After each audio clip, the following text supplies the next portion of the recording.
So, Jai Hind friend, today we are going to start NCERT Geography first chapter, that is India size and location.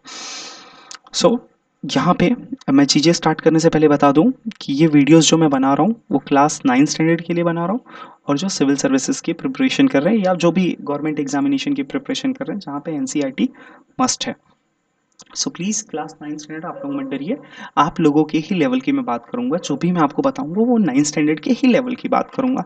So please आप लोग tension मत लीजिए कि नहीं कुछ ऐसा आपको मैं अलग बताने वाला हूँ।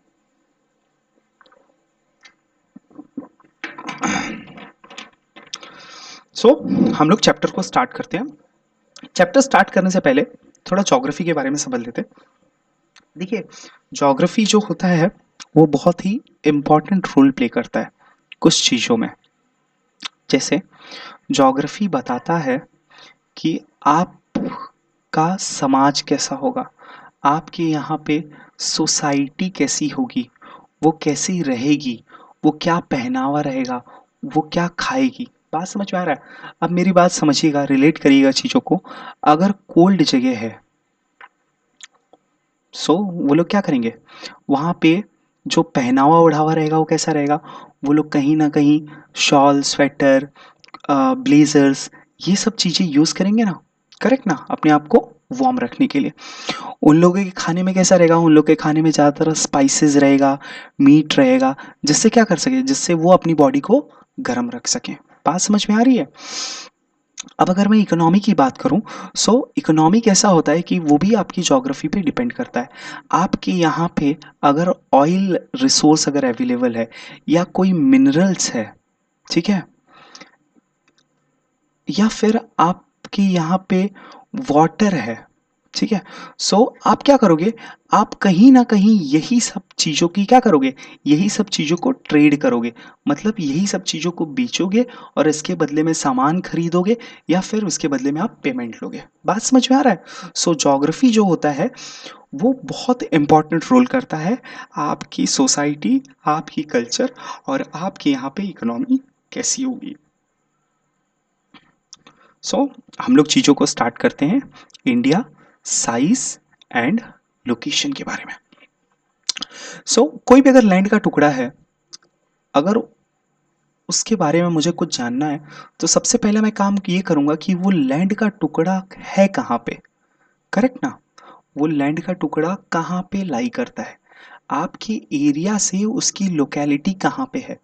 क्या अगर मैं क्या वो ईस्ट में है, क्या वो नॉर्थ में है, क्या वो वेस्ट में है या फिर वो साउथ में है। बात समझ में आ रही है? अब समझिएगा, मुझे मालूम पड़ गया कि हाँ वो ईस्ट में है। अब वो ईस्ट में है तो उसका एरिया कितना बड़ा है। बात समझ में आ रही है? वैसे ही हम लोग बात करने वाले हैं इंडिया के बारे में। अब ये जो अगर इंडिया के बारे में अगर आप इंडिया ये देख रहे हो, ये इंडिया है, ये कहीं ना कहीं चाइना है।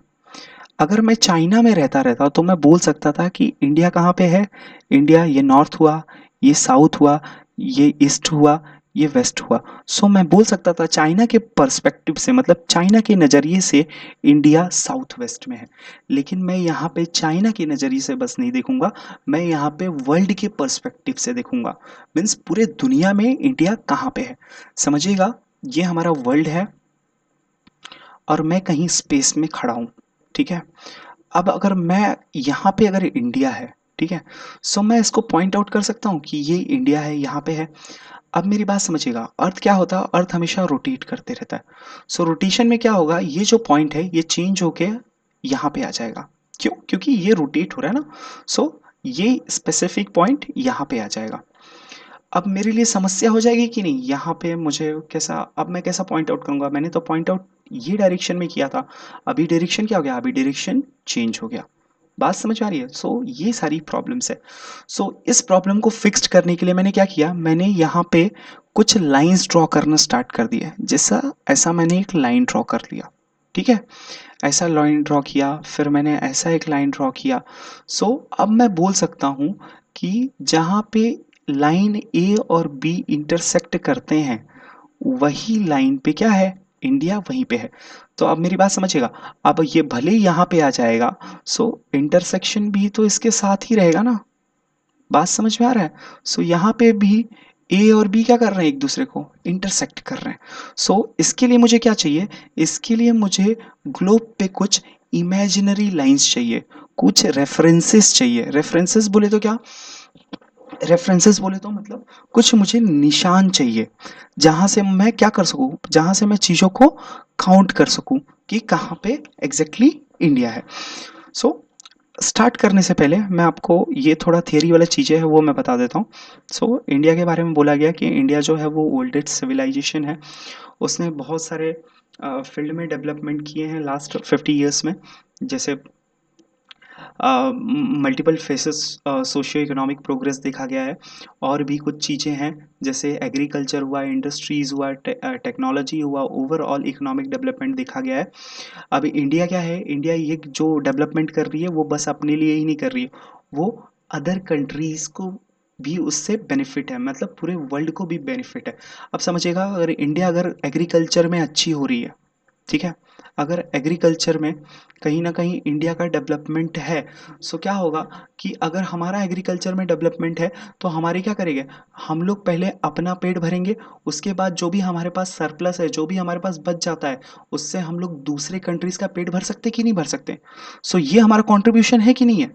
सो अगर आप डेवलपमेंट करोगे तो कहीं ना कहीं आपका गांव डेवलप होगा, आपका गांव डेवलप होगा तो आपका शहर डेवलप होगा, वही वाला फॉर्मूला है। और एंड ऑफ द डे आपकी कंट्री और आपका वर्ल्ड डेवलप होगा। सो वही चीज़ों के बारे में बात की है। सो यहाँ पे हम लोग लोकेशन देख लेते हैं। लोकेशन देखने से पहले हमने बोला था कुछ इमेजिनरी लाइंस ड्रॉ करने के लिए, वो हम लोग देख लेते हैं। समझिएगा, ये हमारा ग्लोब है, यहाँ पे मैं कुछ हॉरिजॉन्टल इमेजिनरी लाइंस ड्रॉ कर रहा हूँ। ये जो हॉरिजॉन्टल इमेजिनरी लाइंस होते हैं, इन्हें हम लैटिट्यूड बोलते हैं, इन्हें हम लैटिट्यूड बोलते हैं। अब आप देख रहे हो यहाँ पे जो हॉरिजॉन्टल लाइन है, जो लैटिट्यूड जो मिडिल में से कट कर रहा है, इसे हम इक्वेटर बोलते हैं। इसे हम क्या करते हैं, इक्वेटर बोलते हैं। अब इक्वेटर क्या कर रहा है, इक्वेटर अर्थ को दो हेमिस्फीयर में कन्वर्ट कर रहा है। हेमिस्फीयर तो आप समझते हैं, अगर किसी स्फीयर को मैं आधे आधे पर से कट कर दूं तो उसको हम लोग क्या बोलेंगे, हेमिस्फीयर। पहला जो है ऊपर वाला, उसे हम नॉर्दर्न हेमिस्फीयर बोलते हैं, नीचे वाले को सदर्न हेमिस्फीयर। मतलब ये वाला क्या हुआ, ये वाला मेरा नॉर्थ हुआ, इक्वेटर के नीचे मेरा साउथ हुआ। बात समझ में आ रही है। अब ये जो इक्वेटर है, यही इक्वेटर है ना, ये जो इक्वेटर है, इस इक्वेटर को हम लोग एक बेसिक जगह से, मतलब यहीं से हम लोग चीज़ों को काउंट करना स्टार्ट करते हैं। बात समझ में आ रहा है। ये हमारा है 0 डिग्री, मतलब यही है हमारा क्या, रेफरेंस लाइन। इसी के इसी के कंपेयर में हम लोग बाकी सब चीज़ों को काउंट करते हैं। अगर ये 0 है तो इसको मैं लिख लेता हूँ 10, इसको मैं लिख लेता हूँ 20 डिग्री। सेम यहाँ पे भी होगा 10 डिग्री, यहाँ पे भी होगा 20 डिग्री। अब इस 10 और इस 10 में क्या डिफरेंस है, इस 20 और इस 20 में क्या डिफरेंस है, तो मेरी बात ध्यान से सुनिएगा। ये जो इक्वेटर के अप साइड में है, ये पूरा हमारा क्या है, नॉर्दर्न हेमिस्फीयर। इक्वेटर के जो नीचे है वो क्या है, मेरा सदर्न हेमिस्फीयर। तो 10 डिग्री क्या होगा, south, 20 degree south, 10 degree north, 20 degree north. बात समझ में आ रही है। अब देखिएगा, यहां से एक लाइन पास होता है, ठीक है। इस लाइन का जो डिग्री है वो 23 degree 30 minute north. Same degree पे एक सदर्न हेमिस्फीयर में भी लाइन पास होता है, मीन्स लैटिट्यूड होता है जो साउथ में होता है, 23 डिग्री 30 मिनट्स नॉर्थ होता है और एक साउथ होता है। सो इसको हम लोग बोलते हैं ट्रॉपिक ऑफ कैप्रिकॉर्न, और इसको हम लोग बोलते हैं ट्रॉपिक ऑफ कैंसर, ठीक है। सो प्लीज आप इस चीज को याद रखिएगा कि ये क्या चीज थी। अब अगर मैं बोलूं कि इंडिया यहाँ पे था, सो मैं इजीली अब बता सकता हूँ ना कि पूरे ग्लोब में इंडिया जो है वो कहाँ पे है, नॉर्दर्न हेमिस्फीयर में है ना, इस हेमिस्फीयर में लाई कर रहा है कि नहीं। सो अभी हम लोग थोड़ा थोड़ा नज़दीक जा रहे हैं लोकेलिटी के। अब कुछ एडिशनल इन्फॉर्मेशन है, एडिशनल नहीं है, इवन क्लास नाइन्थ में भी ये चीज़ें हैं। सो मैं थोड़ा बताना चाहूँगा। देखिएगा, जैसे जैसे हम लोग इक्वेटर के ऊपर जाते रहते हैं वैसे वैसे क्या होता है, टेम्परेचर भी बढ़ता है। टेम्परेचर बढ़ने मतलब सॉरी, टेम्परेचर कम होता है, मीन्स टेम्परेचर क्या होता है, टेम्परेचर फॉल होता है। सेम सिनेरियो यहाँ पे भी है, टेम्परेचर क्या होगा, फॉल होगा। मतलब इक्वेटर से जब हम लोग दूर जाने लगते हैं, मीन्स इक्वेटर से जैसे जैसे लैटिट्यूड ऊपर जाता है वैसे वैसे क्या होता है कि हमारा जो टेम्परेचर होता है वो धीरे धीरे फॉल होने लगता है। और कहीं ना कहीं यहाँ पे जो टेम्परेचर होगा वो बहुत ज़्यादा क्या होगा, कोल्ड होगा। यहाँ पे भी टेम्परेचर बहुत ज़्यादा कोल्ड होगा, ठीक है ना। यहाँ पे जो टेम्परेचर होता है इक्वेटर पे, वो क्या होता है वहाँ पे सबसे ज़्यादा गर्मी वाला टेम मतलब यहाँ पे टेम्परेचर सबसे ज़्यादा हाई होता है, ठीक है। अब अगर कंपैरेटिवली बात करूँ इन दोनों के बीच में, सो मुझे मालूम है कि यहाँ से जैसे मैं ऊपर जाऊँगा मेरा टेम्परेचर क्या होगा, धीरे धीरे धीरे धीरे कम होने लगेगा। सो इस पॉइंट पे यहाँ से गर्म होगा, यहाँ से ज़्यादा होगा टेम्परेचर, और इक्वेटर से कम होगा। सेम अगर मैं यहाँ पे मार्क करूँ, सो यहाँ पे टेम्परेचर ज़्यादा होगा, यहाँ पे टेम्परेचर कम होगा इसके रेफरेंस में, और यहाँ पे टेम्परेचर ज़्यादा होगा।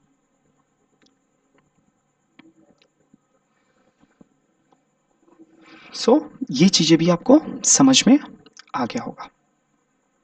ये जब अभी हम लोग जब थर्ड चैप्टर स्टार्ट करेंगे क्लाइमेट, तो वहाँ पे चीज़ें बहुत ही क्लियरली मेंशन है, ठीक है। अब हम लोग बात करेंगे किसके बारे में, लॉन्गिट्यूड के बारे में। सो लॉन्गिट्यूड क्या होता है मैं आपको बताता हूँ। देखिए, वर्टिकल लाइंस जो ग्लोब पे इमेजिनरी वर्टिकल लाइन होते हैं, इन्हें हम लॉन्गिट्यूड और मेरिडियन बोलते हैं, ठीक है। ये जो है जो हाफ हाफ ग्लोब को वर्टिकली हाफ हाफ में डिवाइड कर रहा है। कैसे हाफ हाफ में डिवाइड कर रहा है, मतलब कुछ ऐसा और कुछ ऐसा।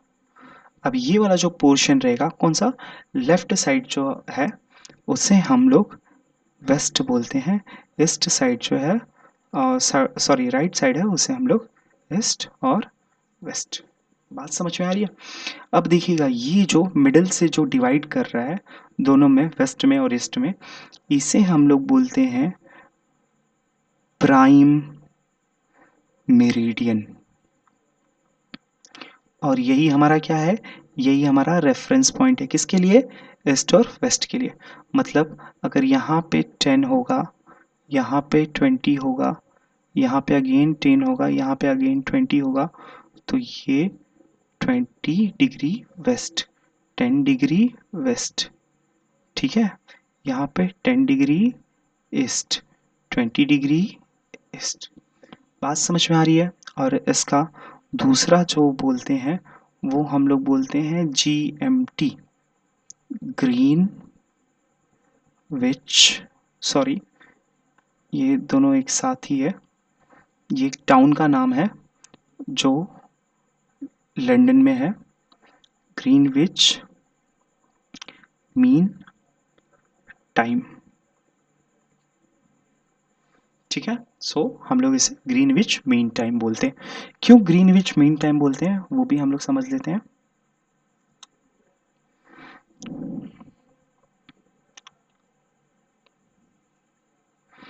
अब समझिएगा,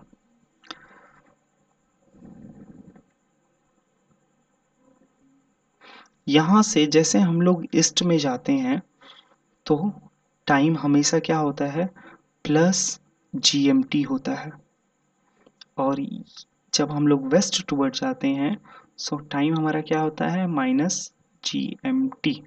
मतलब क्या है, जैसे हम लोग ग्रीनविच के ईस्ट में जाने लगेंगे वैसे टाइम कहाँ पे है, आगे है। प्लस मीन्स आगे है, मतलब वो लोग हमसे आगे चल रहे हैं, ठीक है।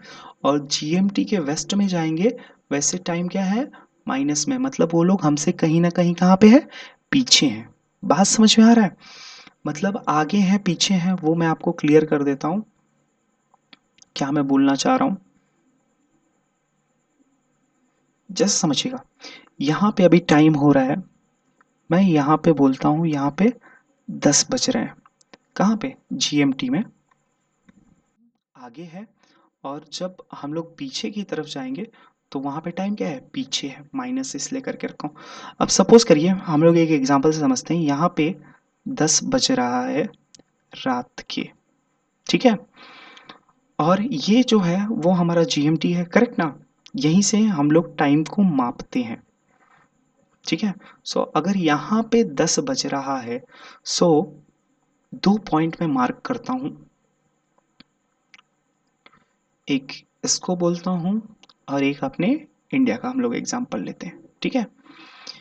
एक यहाँ पे मैं मार्किंग करता हूँ और एक यहाँ पे मार्किंग करता हूँ, ठीक है।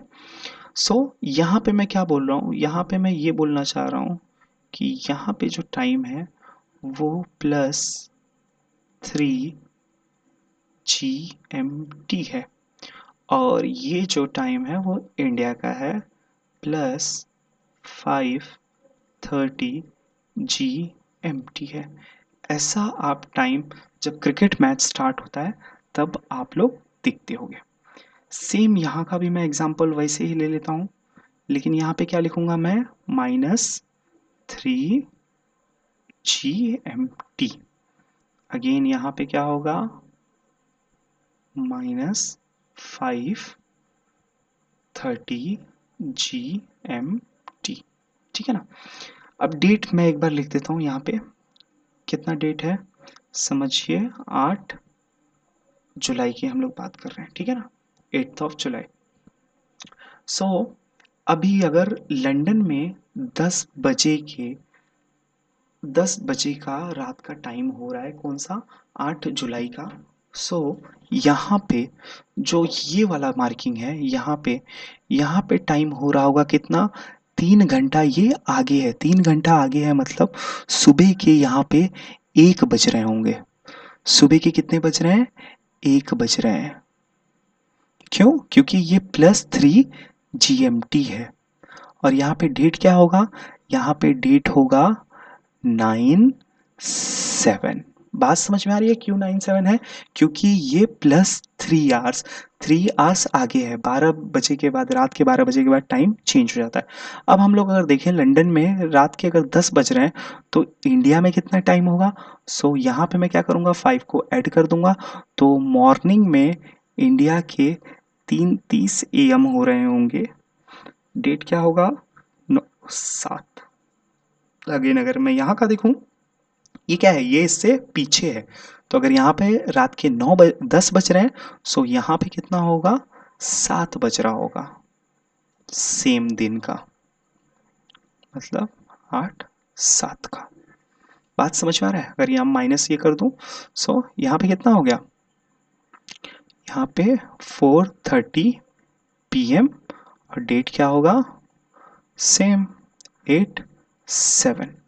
मतलब यहाँ पे कैसा है, यहाँ पे घड़ी पीछे है और यहाँ पे घड़ी आगे है।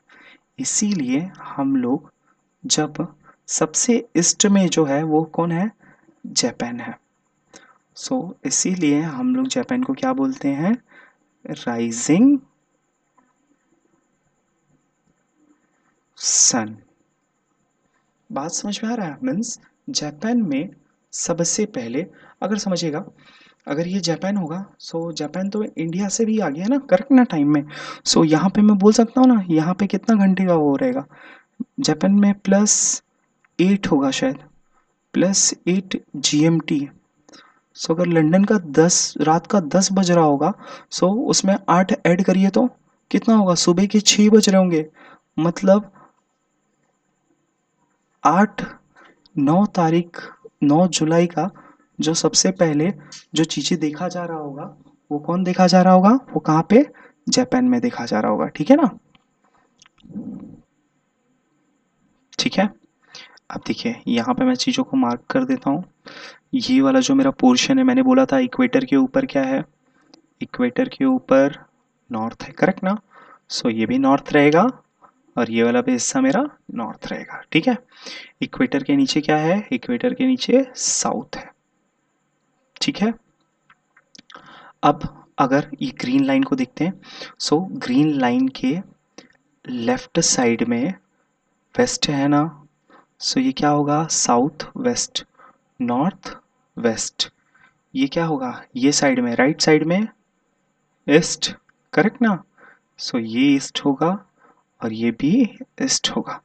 अब आपके टेक्स्ट बुक में ये बोला गया है, एक एग्जाम्पल दिया गया है, वो ये बोला गया कि अगर समझिएगा, अगर इंडिया का मेरिडियन पास हो रहा है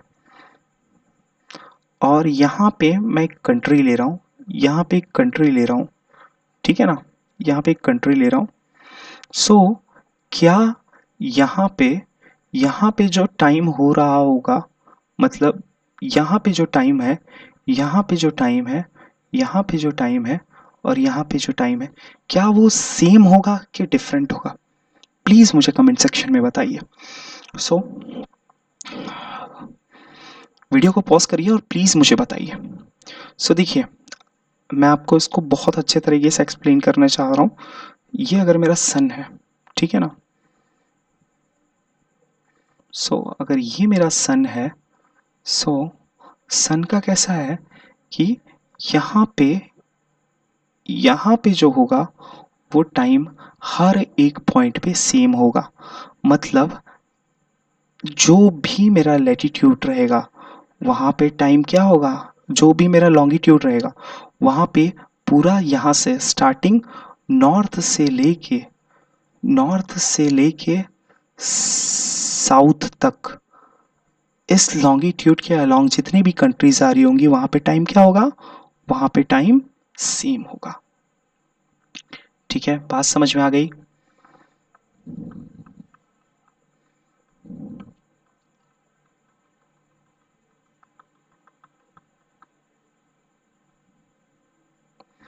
ठीक है। अब देखिए, अब इंडिया के बारे में हम लोग बात करेंगे। सो इंडिया का मैं क्या कर रहा हूँ, इंडिया का कुछ लैटिट्यूड लॉन्गिट्यूड ड्रॉ कर देता हूँ, जैसे ये रहा,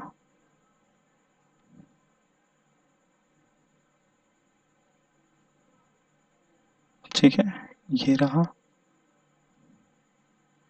फिर ये रहा, अगेन ये रहा। मैंने क्या किया है, उसके लेंथ को और उसके विड्थ को मैंने मार्क कर दिया है। ठीक है। अब ये पॉइंट देखिएगा, ये पॉइंट उसका, ये पॉइंट उसका क्या है, ये वाला नॉर्थ हुआ, ये वाला साउथ हुआ, ये वाला ईस्ट हुआ और ये वाला वेस्ट हुआ। किसके रेफरेंस से हुआ, इंडिया के रेफरेंस से हुआ। बात समझ में आ रहा है? मतलब मैं यहाँ पे कहीं खड़ा होके बोल रहा हूँ ये नॉर्थ है, ये साउथ है, ये ईस्ट है, ये वेस्ट है। बात समझ आ रही है? अब देखिए, यहाँ पे जो पॉइंट है, यहाँ का जो डिग्री है, एंगल है, वो है,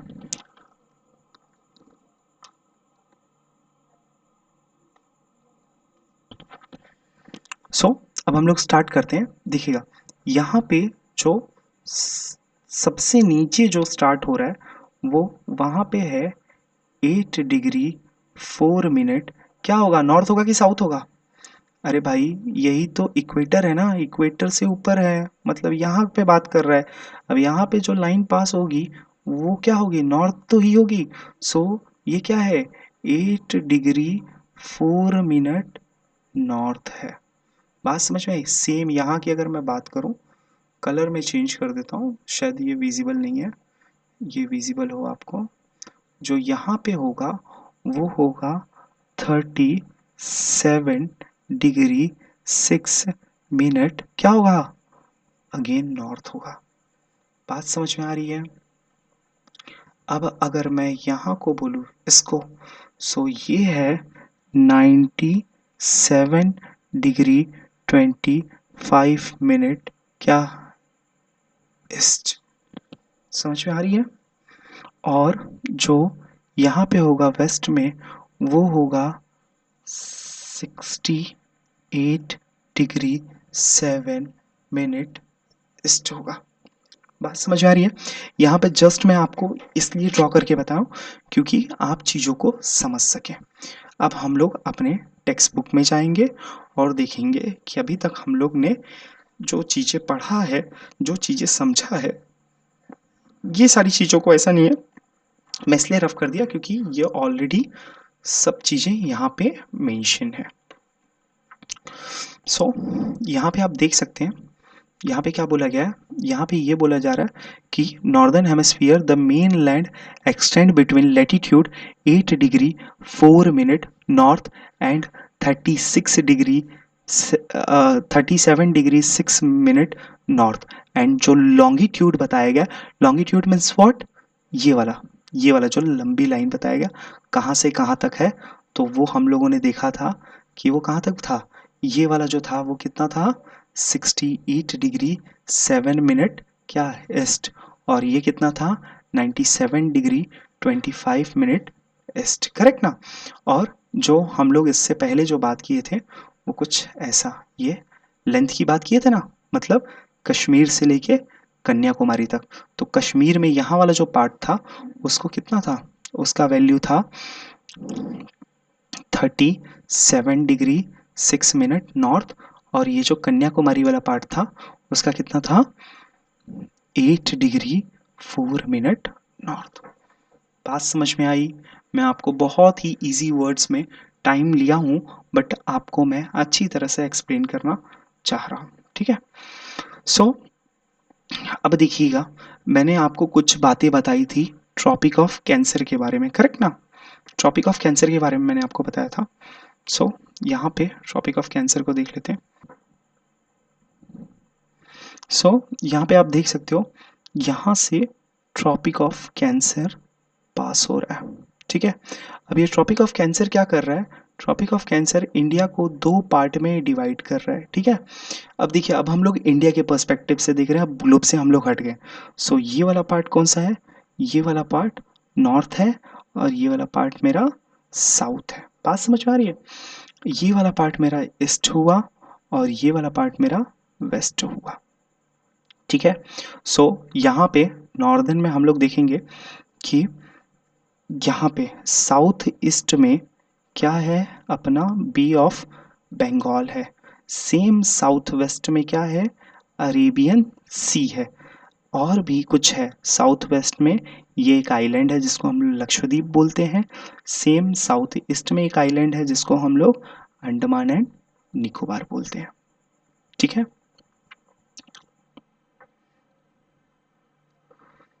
आप समझिएगा, प्लीज़ यहाँ पे ध्यान दीजिएगा।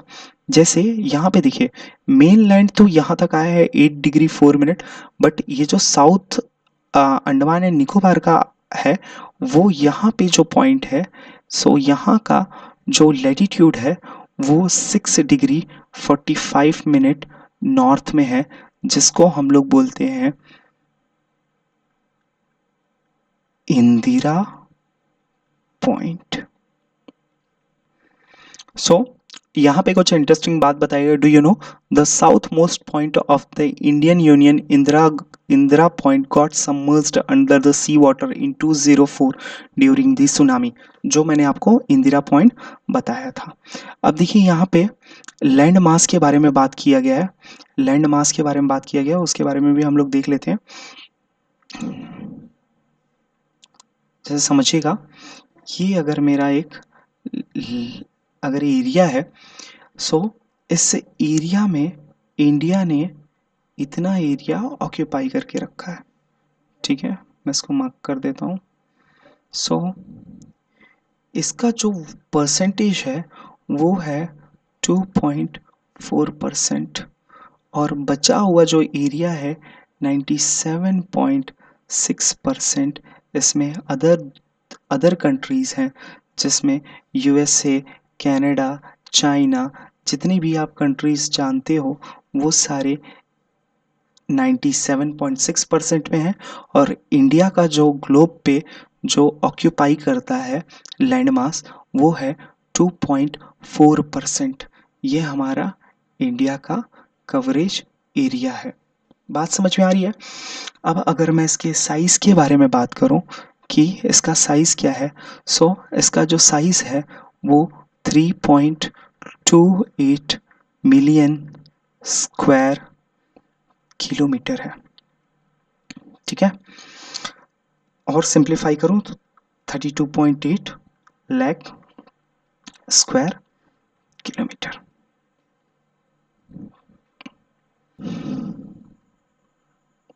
देखिए, अभी अभी हम लोग ने बात किया एरिया के बारे में। सो यहाँ पे इंडिया का जो पोजीशन है वो 7th पोजीशन है। मीन्स इंडिया जो है वो 7वीं बड़ी कंट्री है। बात समझ में आ रहा है? India has the land boundary of the 15,200 kilometer. The total length of the coastline mainland, including Andaman and Nicobar, Lakshadweep, is 7,516.6 kilometre.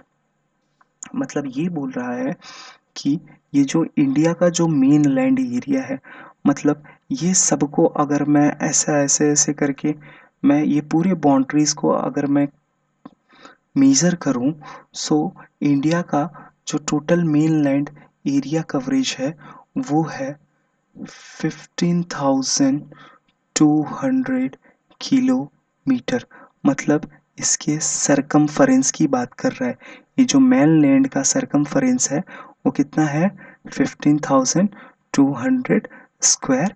अब यहाँ से देखिए, यहाँ से आप देखेंगे, यहाँ से कोस्ट लाइन मतलब समुद्री तटों से लगी हुई रेखाएं बनी हुई हैं, करेक्ट ना? सो ये जो कोस्ट लाइन की जो टोटल लेंथ है, देखिए ये वाली यहाँ तक, और ये जो अंडमान एंड निकोबार हुआ और लक्षद्वीप, उसका जो टोटल कोस्टल लाइन, जो कोस्टल लाइन बाउंड्री है, जो कोस्टल लाइन बाउंड्री है वो है 7516.6 किलोमीटर। अब देखिए यहाँ पे क्या बोला है, India is bounded by the young fold mountain in the north west, north and northeast. South of 22 degree north latitude is being to taper and extended toward the Indian Ocean, divided into two seas, Arabian Sea on the west and Bay of Bengal on its east. वो ये बोल रहा है कि यहाँ से लेके ये जो नॉर्थ ईस्ट, नॉर्थ से लेके नॉर्थ ईस्ट वाला ये जो रीजन है, यहाँ पे यंग फोल्ड माउंटेन्स हैं। जो ये माउंटेन्स आप जानते हो, यहाँ पे कौन है? यहाँ पे हिमालयास है। और यहाँ से 22 डिग्री से 22 डिग्री से क्या हो रहा है कि ये जो एरिया होती जा रही है वो कैसी होती जा रही है? नैरो होती जा रही है। Tapper means what? Tapper means narrow होना। ठीक है, सो ये नैरो होते जा रही है और इसका जो मिडल वाला पार्ट है वो कहीं ना कहीं इंडियन ओशन के पास जा रहा है, और ये जो टैपर पार्ट है, जो ये नैरो पार्ट है, ये इंडिया के दो वाटर बॉडीज को डिवाइड कर रहा है। एक ईस्ट में क्या है? ईस्ट में है बे ऑफ बंगाल और वेस्ट में है अरेबियन सी।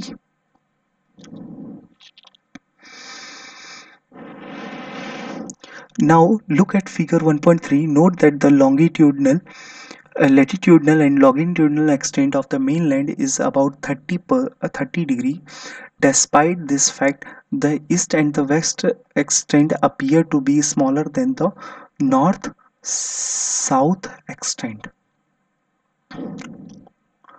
देखिएगा क्या बोल रहा है वो? ये बोल रहा है, ये आप दिख रहे हैं 68 डिग्री 7 मिनट और ये 97 डिग्री 25 मिनट। अगर मैं इसको माइनस करूँ, 97 माइनस 68 करूँ, सो ऑलमोस्ट मैं बोल सकता हूँ 29 डिग्री के करीब आ रहा है। सेम अगर यहाँ पे 8 माइनस 37 करूँ तो ये भी 29 डिग्री सब मिनट के बराबर आ रहा है, मतलब ये बोल रहा है कि दोनों में डिफरेंस कितना है, इसमें और इसमें 30 डिग्री का, ऑलमोस्ट 30 डिग्री का, अराउंड 30 डिग्री का। यहाँ पे, यहाँ और यहाँ पे 30 डिग्री। लेकिन आपको ये लगेगा कि ये जो नॉर्थ से लेके साउथ तक है वो एरिया क्या है, वो बड़ा है compare to what, east to west. But है दोनों क्या है, दोनों इक्वल है।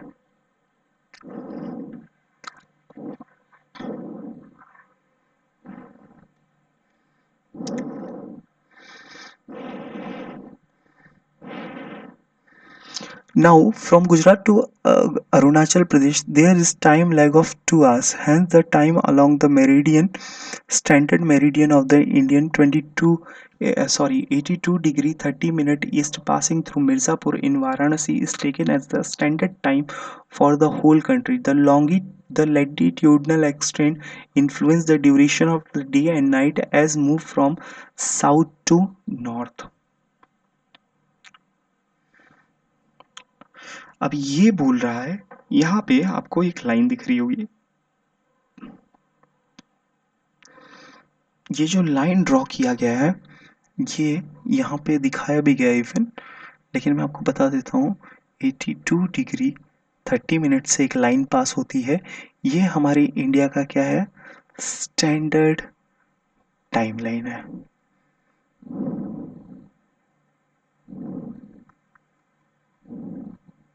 स्टैंडर्ड टाइम लाइन है, ठीक है ना। अब देखिएगा, अब जैसे जैसे हम लोग मालूम है, जैसे जैसे लॉन्गिट्यूड चेंज होते रहता है, जैसे आप ये देख रहे हैं 72, तो यहाँ पे टाइम कुछ अलग होगा, यहाँ पे टाइम 72 से आगे होगा, 76 से आगे ये होगा, 80 से आगे 84 होगा, 84 से आगे 88 होगा, 88 से आगे 92 होगा, 92 से आगे 96 होगा। सो यहाँ पे अगर आप देखोगे, सो यहाँ पे टाइम क्या होगा, पीछे होगा, और यहाँ पे टाइम आगे होगा, क्योंकि मैं आपको बताया हूँ ईस्ट में टाइम कैसा होता है, आगे होता है, वेस्ट में टाइम पीछे होता है। सो यहाँ पे अगर समझिएगा, अगर यहाँ पे दिन के 10 बज रहे होंगे, अगर यहाँ पे दिन के मॉर्निंग के 10 बज रहे होंगे, सो यहाँ पे कितना बज रहा होगा, यहाँ पे 12 बज रहा होगा। इसीलिए जो हमारा स्टैंडर्ड टाइम है उसको हम लोग ने कहाँ से लिया है, एकदम दोनों के मिडिल से। आप देख सकते हो 68 में क्या ऐड करेंगे कि 82 होगा, और 97 में से क्या माइनस करेंगे, 82 होगा। वो दोनों जो प्लस करेंगे और माइनस करेंगे, वो नंबर्स कहीं ना कहीं ऑलमोस्ट अप्रॉक्स इक्वल ही होंगे। इसीलिए हम लोग इस टाइम जोन को लिए हैं, और ये टाइम जोन पास होता है कहाँ से, यूपी के मिर्ज़ापुर से, यूपी के मिर्ज़ापुर से, ठीक है।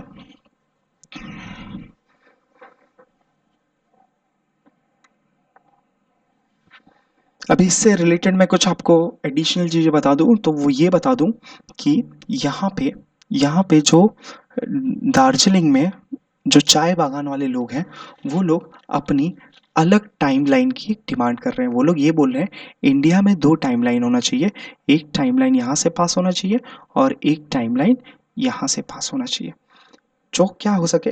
क्योंकि देखिए ये प्रॉब्लम क्यों होता है, ये प्रॉब्लम इसलिए होता है कि, मेरी बात समझिएगा, अभी क्या हुआ, अगर इंडियन टाइम जोन के हिसाब से मैंने क्या किया, बैंक को 10 बजे बोला, 10 बजे बैंक खुलेगा और शाम को 4:30 बजे बैंक बंद हो जाएगा, ठीक है ना।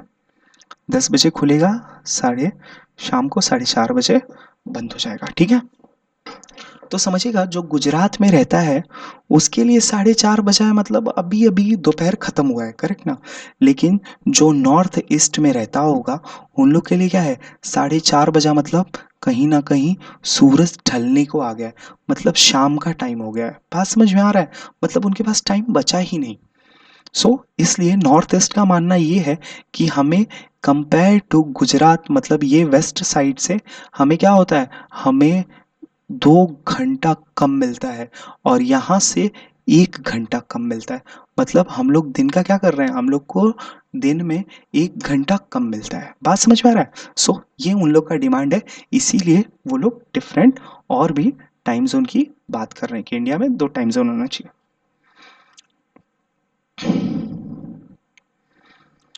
अब यहाँ पे आप देख सकते हैं कि why 82 degree 30 minute east has selected as the standard meridian of time. मैं ऑलरेडी आपको एक्सप्लेन किया हूँ। Why why is the difference between the duration of day and night hardly felt at Kanyakumari but not so in Kashmir. ये भी मैं आपको बताया था कब, स्टार्टिंग में ही।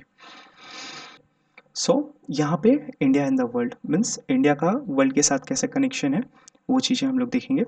सो यहाँ पे बोला है कि India mass land has a central location between the east and the west Asia. India is the southward extension of the Asian continent, the trans Indian ocean route which connect the country of the Europe in the west and the country of the south west. अब देखिएगा क्या बोल रहा है, मैं आपको बता देता हूँ क्या बोल रहा है, मैं आपको बता देता हूँ। सो यहाँ पे देखिएगा, इंडिया जो है वो, अगर ये एशिया है, ये पूरा अगर एशिया है, अगर नहीं वो एशिया ही है, ये नॉर्थ हुआ, ये साउथ हुआ, ये वेस्ट हुआ, ये ईस्ट हुआ, तो इंडिया कहाँ पे है? इंडिया सदर्न में है। बात समझ में आ रहा है? मतलब साउथ मोस्ट में है, ठीक है। और ये कहाँ पे है? इंडियन ओशन से लोकेटेड है, ठीक है ना। सो पहले जब लोग आते थे तो लोग कौन से रूट से आते थे? यही रूट से आते थे, मतलब यहाँ से एशिया होते होते यहाँ से कॉन्स्टेंटिनोपल होके यूरोप निकल जाते थे, ठीक है ना। तो ये कैसा था? लैंड रूट था। बट क्या हुआ कि यहाँ पे जो ओटोमन अम्पायर था, उनकी इस्टेब्लिशमेंट की वजह से यहाँ पे क्या किया, उन लोग ने जो कॉन्स्टेंटिनोपल था, जो आज का इस्तांबुल है, वहाँ पे कब्जा कर लिया और यूरोपियन को यहाँ से एंटर नहीं करने दे रहे थे। तो इंडिया के पास आने के लिए यूरोप के पास कैसा है? यूरोप अगर यहाँ से होके ऐसे करके ये अफ्रीका होके आएगा तो ही वो क्या कर सकता है? आ सकता है, इंडिया में एंटर कर सकता है, ठीक है ना। सो वही सारी बातें कर रही है। सो यूरोप ने क्या किया, 1869 में यहाँ पे इजिप्ट से, ये वाला जो है, यहाँ से एक कैनाल बनाया। मैं क्लियर करके आपको बता, यूरोप ने क्या किया, इंग्लैंड ने क्या किया, इंग्लैंड ने अपना टाइम बचाने के लिए यहाँ से एक इजिप्ट से स्विस कैनाल बनाया और यहाँ से इधर से होते हुए इंडिया में एंटर कर लेते थे।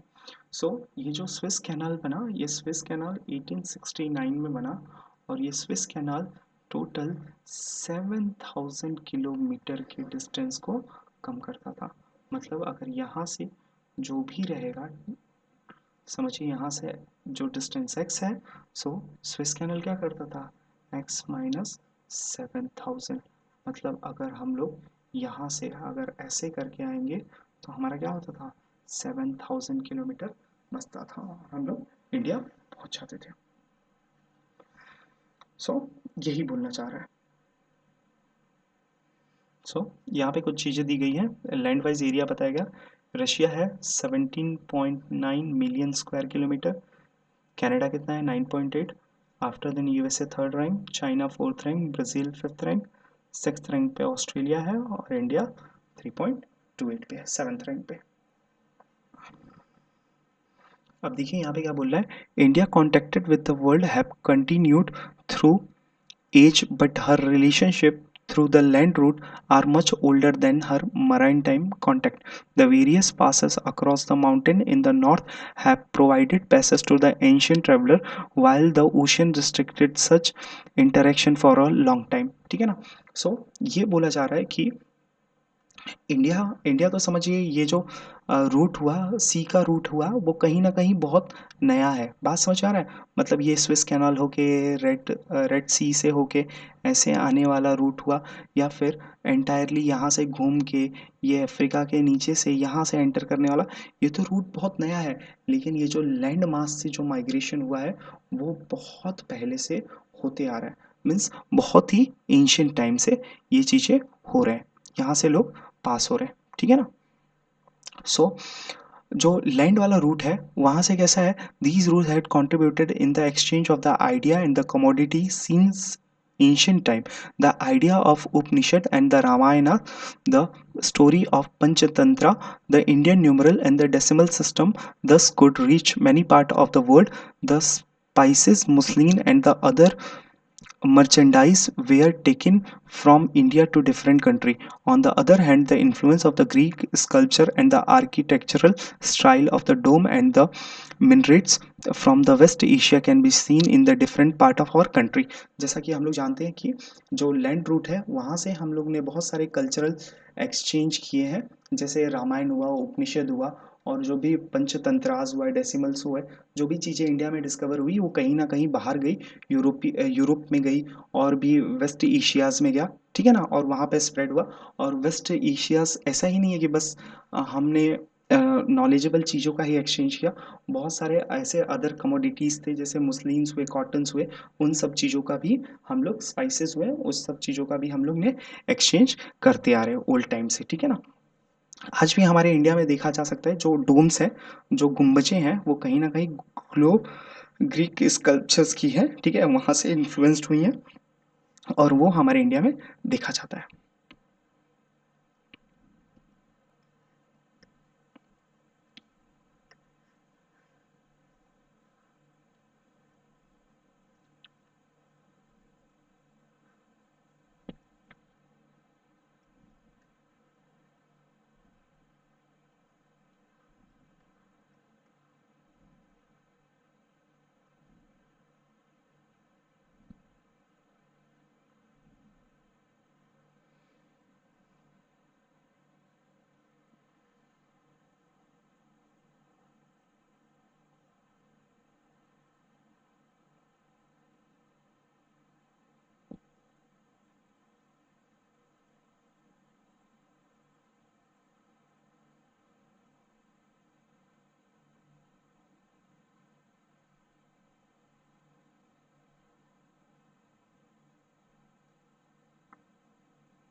अब हम लोग ये देखेंगे, India neighbours, India occupies an importing strategic position in the south Asia. India has 28 state and the 8 union territories, figure 1.5. India share its land boundary with the Pakistan, Afghanistan in the northwest, China, Nepal, Bhutan in the north, Myanmar, Bangladesh in the east. Our southern neighbor across the sea consists of two island countries, namely Sri Lanka,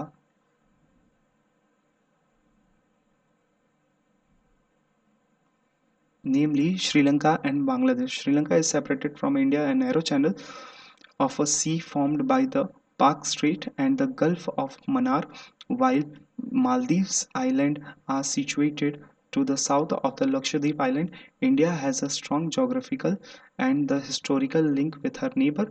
Looking the physical map of the Asia in the atlas and note how stand apart from the rest of Asia. ठीक है, सो यहाँ पे हम लोग कुछ चीज़ें समझ लेते हैं। जैसे आप देख रहे हो, अगर ये अपना इंडिया है, ठीक है ना, सो ये मेरा क्या हुआ, ये मेरा नॉर्थ होगा, ये मेरा ईस्ट होगा, ये मेरा वेस्ट होगा, और ये सॉरी सॉरी एक्सट्रीमली सॉरी, ये साउथ होगा, और ये होगा वेस्ट होगा, ठीक है। सो यहाँ पे देख सकते हैं नॉर्थ ईस्ट में हमारे पास कुछ नेबरिंग कंट्रीज़ हैं, जो क्या है, चाइना, तिब्बत है, नेपाल्स है, करेक्ट ना, भूटान को भी बोल सकते हैं। अब अगर साउथ ईस्ट में देखें तो वहाँ पे कौन है, बांग्लादेश है। ईस्ट में देखें तो म्यांमार हुआ, करेक्ट ना। नॉर्थ वेस्ट में देखें तो पाकिस्तान हुआ, ठीक है। अब यहाँ पे अगर कुछ कंट्रीज़ को देखें, अगर यहाँ पे हम लोग कुछ कंट्रीज़ को देखें, सो यहाँ पे आप देख सकते हो, यहाँ पे क्या है, साउथ में श्रीलंका है। श्रीलंका हमें एक चैनल से कनेक्टेड है, एक स्ट्रेट से, जिसको हम लोग पाक स्ट्रेट बोलते हैं, ठीक है ना। सो ये स्ट्रेट क्या होता है, ये स्ट्रेट वो होती है जो दो वाटर बॉडीज को के बीच में क्या करती है, लिंक प्रोवाइड करती है। मतलब समझिएगा, ये अरेबियन सी है, ये करेक्ट ना, ये पूरा अरेबियन सी है। अब इसको क्या कर रहा है, इसको एक स्ट्रेट, मतलब एक पुल से इसको बे ऑफ बंगाल को जोड़ रहा है। सो जो दो वाटर बॉडीज को जो चैनल कनेक्ट करता है उसे हम स्ट्रेट बोलते हैं, और यही जो है वो क्या है, मेरा गल्फ ऑफ मन्नार है। ये अपना क्या है, ये अपना गल्फ ऑफ मन्नार है। बात समझ में आ रही है। अब हम लोग ये देख लेंगे कि ये लक्षद्वीप है, करेक्ट ना? कोई भी कभी भी याद रखिएगा, वो ऊपर वाला जो कंट्री रहेगा वो नॉर्थ में रहेगा, नीचे वाला साउथ में रहेगा, उसके जो राइट में रहेगा वो ईस्ट में रहेगा, और लेफ्ट में जो रहेगा वो वेस्ट में रहेगा। तो आप देख सकते हैं मालदीव्स के, लक्षद्वीप के जस्ट साउथ में कौन है? मालदीव्स। ये भी हमारा क्या है? नेबरिंग कंट्रीज है, ठीक है। सो इसी के साथ हमारा चैप्टर कंप्लीट होता है। So thank you for watching my video. और अगर आप इस चैनल पे नए हो, ऑलमोस्ट बहुत लोग नए ही होंगे, सो प्लीज़ लाइक और सब्सक्राइब करिए और अपने फ्रेंड्स के साथ शेयर करिए। और अगर आप कुछ भी मेरे को सजेशन देना चाहते हो, सो प्लीज़ मुझे कमेंट सेक्शन में सजेस्ट कर सकते हैं, ठीक है। Thank you.